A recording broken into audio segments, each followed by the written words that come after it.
Hello everyone. In our previous video we explored the J.J. Collette Natural Area and we had one more place we wanted to see during our trip last summer. It's the Ellis Bird Farm, located roughly 15 kilometers east of the QE2 on Highway 597 and then 6.5 kilometers north on Prentice Road. Once an old farmstead, it is now a wildlife conservation area with a focus on monitoring the mountain bluebird, tree swallow, and purple martin populations in the area. The site also has floral gardens, nature trails, and a wetland area that the public can visit.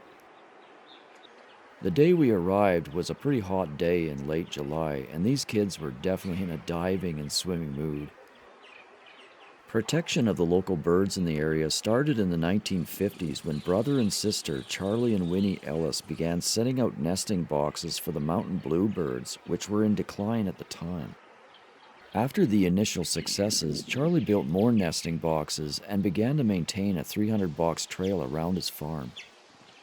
And at the same time, Charlie and Winnie transformed their backyard to attract local wildlife, planting orchards and flower gardens and maintaining the natural water ponds.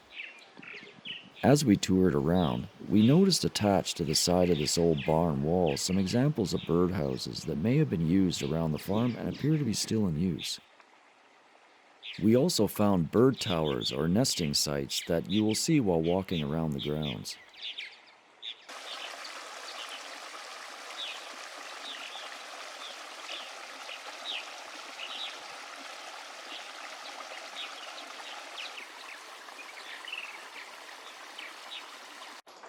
You will also find an educational center here that caters to all ages.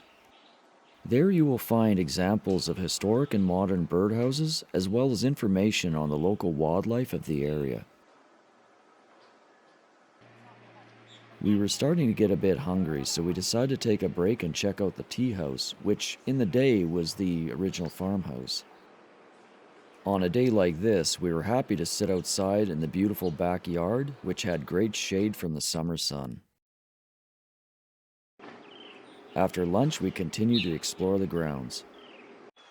And along the way, we found this barn swallow cooling itself off.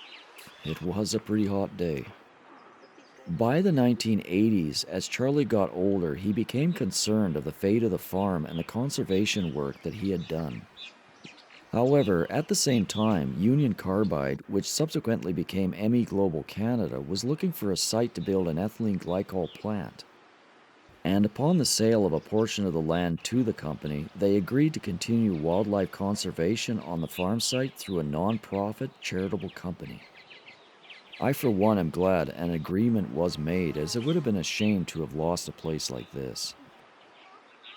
To remind visitors of the old farmstead days, they have kept many of the old buildings with some farm animals for the kids to see. They have also included McCormick and Farmall W4 and A tractors, which may have once been used on the farm.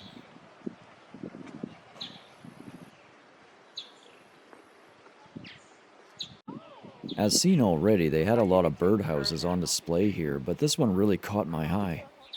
It was certainly a talking point among the crowds.